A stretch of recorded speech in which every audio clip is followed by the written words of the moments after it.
آپ یہ دیکھیں کہ ہم کہتے ہیں نا گناہ چھوٹی چیز ہے. گھر میں آپ کو ایک انسان بھی گناہ کر رہا ہے نا تو پورے گھر کے اندر سے بے برکتی ختم ہو جاتی ہے. ایک ہمارے گھر میں بے نمازی ہے نا، ہم ایک ہی فکر نہیں ہوتی، اس کی توجہ نہیں کرتے اس پر. جیسے جیسے اللہ سبحانہ تعالیٰ نے ہماری فیملی کو بتایا ہے کہ بھئی اتنے سال کی عمر میں بچے کو نماز کی تلقین کرو، پھر اس بچے کو نماز پڑھاؤ، بچی جو اس کے حیا سکھاؤ، اس کا پردہ سکھاؤ، یہ سب ہمیں ٹیچ کیا ہے نا، اسلام جی ٹیچ کرتا ہے. تو ہماری فیملی میں یہ پریکٹس نہیں ہوتی باتیں، ہوتی ہوں گی لیکن خود سوچیں آپ، باقی جو دوسرے مطلب ماں باپ یا کوئی اور بہت نمازوں پہ لگے ہوئے ہیں، حجوں پہ جا رہے ہیں، عمرے پہ جا رہے ہیں، لیکن ان کو اپنے بچوں کا خیال نہیں ہے، وہ بے نمازی ہے، بھائی گناہ کرتا ہے، گانے بجانے کر رہا ہے گھر کے اندر. پھر ہم شکایت کرتے ہیں خود سے کہ ہمارے گھر میں برکت نہیں ہے، پریشانی کیوں آتی ہیں، مصیبتیں کیوں آتی ہیں. اس چیز کا ہمیں خیال نہیں ہوتا کہ ایک آدمی ہمارے گھر میں گناہ کر رہا ہے. تو گناہ اتنی بری چیز ہے کہ ایک آدمی بھی اگر وجود رکھے نا اس پر تو اللہ تعالیٰ بہت سخت ناراض ہوتے ہیں اور اس کی برکت بند کر دیتے ہیں گھر کے اندر. اس عشرے کی سب سے بڑی عبادت یہی ہے کہ اللہ ہمارے اندر رحم پیدا فرماتے ہیں. یہ عبادت ہم نے کرنی ہے کہ ہمارا دل تبدیل ہو اس عشرے کے اندر. اور سب سے پہلا دیکھیں آپ، رمضان شروع بھی اللہ پاک نے سے کی ہے، رحمت سے کی ہے. جس میں فرمایا تھا نا کہ سب سے زیادہ محبوب اور پسندیدہ مجھے کون شخص ہے، حدیث میں نا احبا، جس سے سب سے زیادہ جو محبوب ہے اور پسندیدہ شخص ہے میرا، کون ہے پوری مخلوق میں، جس سے میں پیار کرتا ہوں، اللہ تعالیٰ پسند کرتا ہوں، محبت کرتا ہوں. من احسن الی آلہ، کہ وہ بندہ جو میری مخلوق کے ساتھ بہتر ہے اور محبت رکھتا ہے. جو میری مخلوق سے محبت رکھتا ہے تو سب سے زیادہ میں اس سے پیار کرتا ہوں. پریشانی ہے، مصیبت ہے تو کیا کرے، صدقہ دینا شروع کر دے،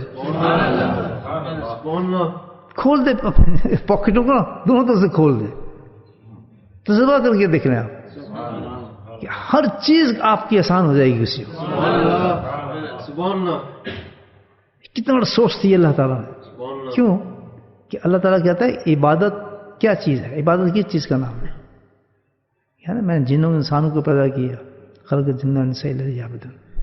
عبادت کے لیے ٹھک سجدے، ٹھک قرآن، جیسے ہم رمضان میں کر رہے ہیں، اسی کام پہ لگے ہوئے ہیں نا.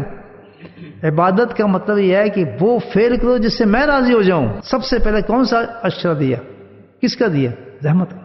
کہ اگر تم نے مجھے راضی کرنا ہے اس عشرے میں سب سے پہلے تمہیں کیا کرنا ہے کہ رحم دل بنا لو اپنا. تم یہ کوئی نہیں کر رہا، مجھے تو کوئی نظر نہیں آتا. اور عشرہ تو جا رہا ہے. آج کون سا روز ہے، نمائش ہے جی، 10واں بتائیں. کسی ایک آدمی نے کام کیا، آپ پوچھیں نا کہ میں نے 15 قرآن ختم کیے، میں نے اتنے نماز پڑھے، میں نے فلاں ہو گیا، لڑائی یہ ہو رہی ہے، 20 تراویح پڑھیں، 8 تراویح پڑھیں، ادھر جا رہے ہیں 8 والے صحیح ہیں، 20 والے صحیح ہے، سب یہ کام کر رہے ہیں. اور اللہ تعالیٰ کہہ رہا ہے اشرف تو تم نے مجھے راضی کرنے کے لیے دیا گیا ہے. اور اس راضی کرنے کی تو ایک ہی عبادت ہے کہ کسی بھی میرے ایسے بندے کا تین دل خوش کیا، کسی بھی ایک ٹوٹے دل کو تو نے جوڑا، کسی کو تو نے محبت کا پیغام دیا، کسی کے لیے تو اپنی جیبوں خرچ کیا، کسی کے لیے تو نے میری مخلوق کے لیے قربانی دی. کوئی ہے مجھے بتائیں، 15 10 20 قرآن کو کس سے لگا دیں گے کسی کا. اور دنیا میں حالات کیا ہے آپ کو پتہ ہے. اگر دنیا کے پردہ ہٹا دیں، کتنے لوگ اس وقت ان کے پاس صحیح پانی بھی نہیں ہوگا جس سے روزہ کھول سکے. وہ کیوں؟ اس کا جواب ہم سے لیا جائے گا. اللہ کیوں نہیں راضی ہوتا ہماری عبادات سے؟ کوشچن ہے. ہماری نمازوں سے اللہ کیوں نہیں راضی ہوتا؟ ہماری قرآنوں سے اللہ راضی کیوں نہیں ہوتا؟ بجائیے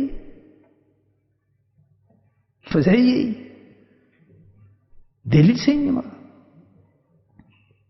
مخلوق سے اسے دشمنی کرو اور خالق سے محبت کرو، سبحان اللہ کیسے ہو سکتا ہے؟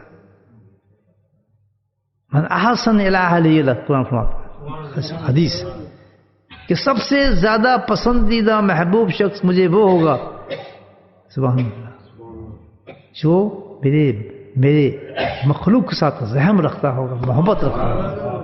یہ بات بتا رہا ہوں کیوں نہیں کی ہم نے کہ قلب سلیم نہیں ہے ہمارے پاس، کسی اللہ والے کے پاس گئے ہی نہیں، اس سے جا کے ہم نے کہا ہی نہیں کہ میرے دل کو صحیح کر دے. ہم اللہ والے کے پاس جاتے ہیں کہ تماشے یا مداری کرنے نہیں جاتے جو لاکھ ہزاروں میل سفر کرتے ہیں، اس لیے چاہتے ہیں کہ بھائی کیونکہ اللہ نے کہا کون مع صادقین، رحم دل لوگوں کے ساتھ بیٹھو رحم تمہیں اترنا شروع ہو جائے گا. حضرت کا ایک واقعہ میں نے یہ آپ کو سنا ہے، کتنا رحم اترا دل کے اندر، کتنا بڑا میسج ہے کہ تم بھی ایسے کام کرو، زندگی میں کوئی کام آئے تو مخلوق سے روڑے ہٹکانا شروع کر دیں.